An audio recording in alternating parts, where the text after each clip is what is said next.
All welcome back to another new video of learn with Bhavna. हम IGNOU assignment questions कर रहे हैं जुलाई 24 and Jan 25 intake session students के लिए, जिसमें कि आज हम न्यू सब्जेक्ट स्टार्ट करने वाले हैं BSOC 134 methods of sociological inquiry. हाँ जी, ये हमारा नेक्स्ट सब्जेक्ट जो हमने स्टार्ट किया है, जिसका question 1 today we will begin with what are the alternatives social research, right.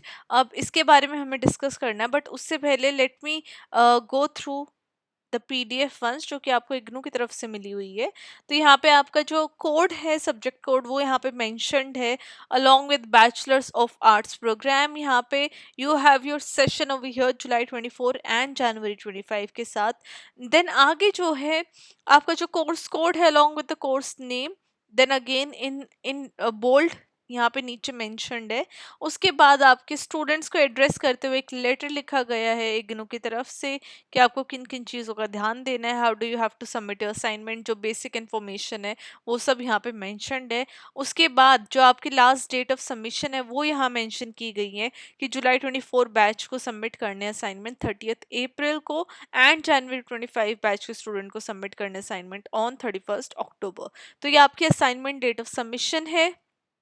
उसके बाद यहाँ पे लिखा हुआ है कि किन गाइडलाइंस के बेसिस के ऊपर आपको जो मार्क्स है वो दिए जाएंगे और किन किन चीज़ों को आपको ध्यान में रखते हुए अपना जो असाइनमेंट राइटिंग है वो करनी है, ताकि आप मैक्सिमम मार्क्स गेन कर सको अपने असाइनमेंट के अंदर। तो यहाँ पे 3 मेन पॉइंट है, that is planning, organisation and presentation, जिसके द्वारा इन चीज़ों को, इन पॉइंट्स को ध्यान रखते हुए आप अच्छा स्कोर एक अपना जो है वो गेन कर पाओगे ना। आगे यहाँ पे आ जाएगा आपका असाइनमेंट जो कि 100 मार्क्स का है, बट जो फाइनल जो मार्क्स रहेंगे, जो वेटेज है असाइनमेंट की, वो 30% वेटेज आपकी रहेगी, which is a huge percentage, which is a huge number, जो कि आपके फाइनल मार्क्स के अंदर काफ़ी ज़्यादा इम्पैक्ट करेगा ना। यहाँ पे आपको 3 सेक्शंस के अंदर जो आपका असाइनमेंट है वो डिवाइडेड है।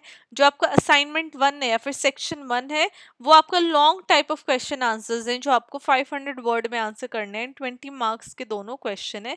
असाइनमेंट 2 या सेक्शन 2 हमें 250 वर्ड्स में आंसर करना है एंड 10 मार्कर्स ये क्वेश्चन रहेंगे। And section 3 is of 100 words and 6 marker के ये आपके क्वेश्चन रहेंगे।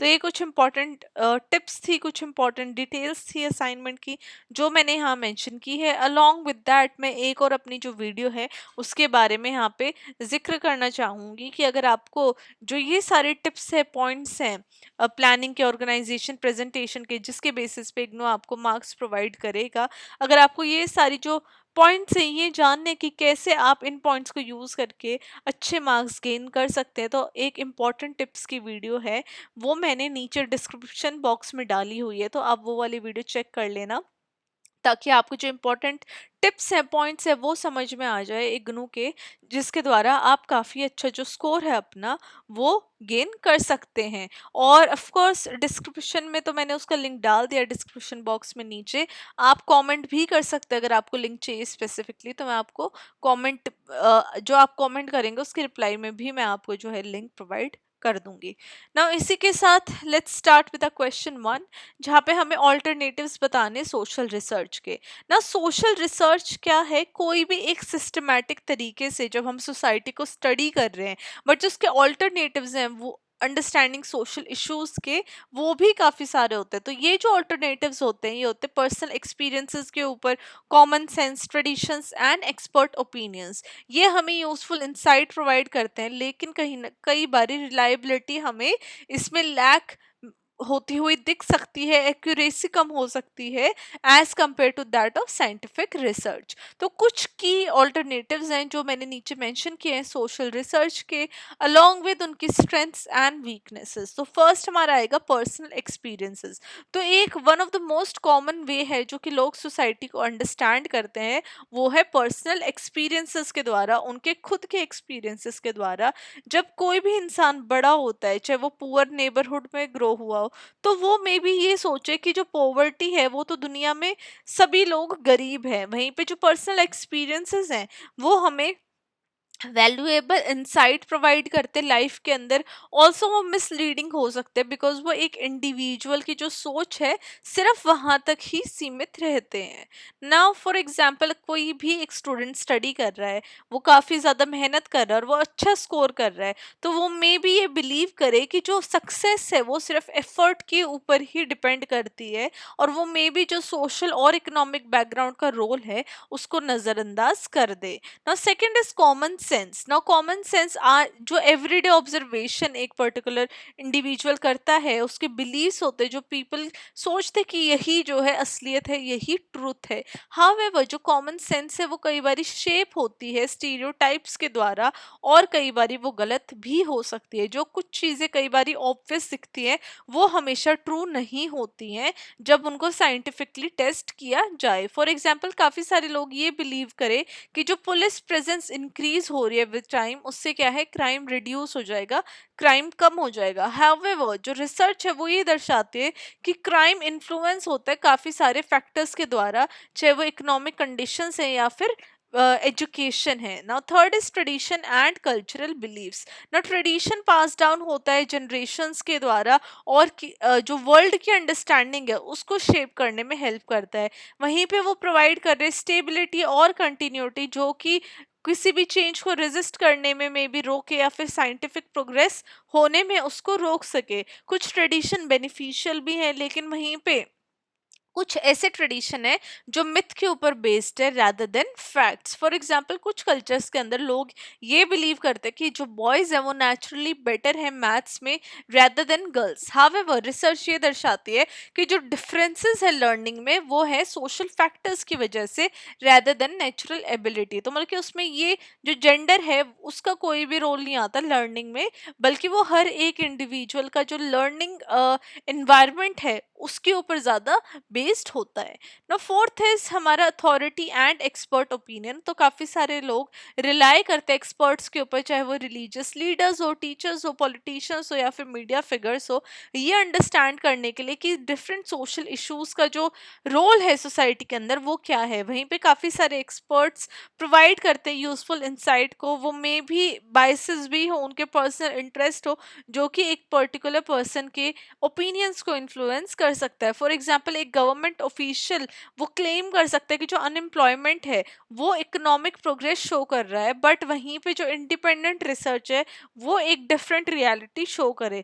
जो अथॉरिटी और जो एक्सपर्ट ओपिनियन है वो भी कई बारी गलत हो जाते हैं when we see them in a very researched basis या फिर साइंटिफिक वे में एक प्रॉपर तरीके से। फिफ्थ इज हमारा मास मीडिया। तो न्यूज़पेपर, टेलीविजन, सोशल मीडिया ये सब पावरफुल सोर्सेज है इंफॉर्मेशन के। हावेवर मीडिया कई बारी न्यूज़ को एक इस तरीके से प्रेजेंट करने की कोशिश करता है कि वो ज़्यादा ऑडियंस को अट्रैक्ट करे, उनको ज़्यादा टीआरपी मिले रैदर देन अपने ऑब्जेक्टिव एनालिसिस को प्रोवाइड करने पे फोकस। ना सेंसेशनलिज्म और जो बायस रिपोर्टिंग है वो कई बारी पब्लिक ओपिनियन को एक रॉन्ग वे में मिसलीड कर सकती है। मिसलीड करते हुए ऑफ कोर्स अगर लोगों को इंफॉर्मेशन प्रोवाइड करी जाएगी तो जो उनके ओपिनियन है वो भी रॉन्ग फॉर्म होंगे। फॉर एग्जांपल सोशल मीडिया कई बारी फॉल्स इंफॉर्मेशन स्प्रेड करती है वैक्सीन्स के बारे में या फिर और भी किस डिफरेंट चीज़ों के बारे में, जिसकी वजह से एक लोगों के अंदर फियर और रेजिस्टेंस आ जाता है डिस्पाइट साइंटिफिक एविडेंस जो कि सेफ्टी को प्रोवाइड करता है। ना six is intuition and superstition. ना कुछ लोग बिलीव करते हैं अपनी गट फीलिंग के अंदर या फिर सुपर नेचुरल एक्सप्लेनेशंस के अंदर फॉर डिफरेंट सोशल इश्यूज। वहीं पे जो उनकी इंट्यूशन है वो कई बारी हेल्पफुल भी हो जाती है, राइट। कई बारी कुछ चीज़ें क्या है करेक्ट हो जाती है, बट ये रिलायबल तरीका नहीं है किसी भी एक कॉम्प्लेक्स सोशल फिनोमिना को अंडरस्टैंड करने में। फॉर एग्जाम्पल कुछ लोग ये बिलीव करते हैं कि जो मिसफॉर्चून है, फॉर एग्जाम्पल अनएम्प्लॉयमेंट, ये होता है क्योंकि बैड लक है या फिर फेट है rather देन इकोनॉमिक पॉलिसीज या फिर सिस्टमैटिक इश्यूज। तो उसको मतलब कि सुपरस्टिशन या फिर कोई ऐसे गट फीलिंग के ऊपर चीज़ों के को ना छोड़ के जो उनकी इकोनॉमिक पॉलिसीज हैं, सिस्टमैटिक इश्यूज हैं, उनके ऊपर रैदर फोकस करना इज मच बेटर, राइट। और वो ज़्यादा रिलायबल सोर्स भी है। Now at the end we would conclude our answer by saying कि ये सारे ऑल्टरनेटिव्स हमें प्रोवाइड करते हैं सोसाइटी को अंडरस्टैंड करने के लिए, बट इन सारे जो ऑल्टरनेटिव्स हैं, इन सब ऑल्टरनेटिव्स में एक्यूरेसी नहीं है, ऑब्जेक्टिविटी नहीं है और साइंटिफिक वैलिडेशन भी नहीं है। तो सोशल रिसर्च जब एक सिस्टमैटिक डेटा की कलेक्शन के द्वारा और एनालिसिस के द्वारा होती है, तभी वो एक रिलायबल और अनबायस्ड स्टडी मानी जाती है किसी भी सोशल इश्यूज के रिलेटेड में, राइट। हाउएवर जो कॉम्बिनेशन है रिसर्च का और ऑल्टरनेटिव नॉलेज का, वो कई बारी एक हमें मोर होलिस्टिक अंडरस्टैंडिंग प्रोवाइड करने की कोशिश करता है रिगार्डिंग द सोसाइटी। तो ये हमारा आंसर था, जहाँ पे हमने जाना कि alternative methods of to the social research, जिसमें कि of course these are not reliable and these are not objective but rather subjective. तो ये हमारा क्वेश्चन 1 का आंसर था। Let me know how do like the explanation. अगर आपको explanation अच्छी लगी सो प्लीज चैनल को सब्सक्राइब कीजिएगा, वीडियो को लाइक कीजिएगा, and I'll see you very very soon with the next video, with the next question 2 video of BSOC 134. Till then, keep on writing your assignments and all the very best. Bye.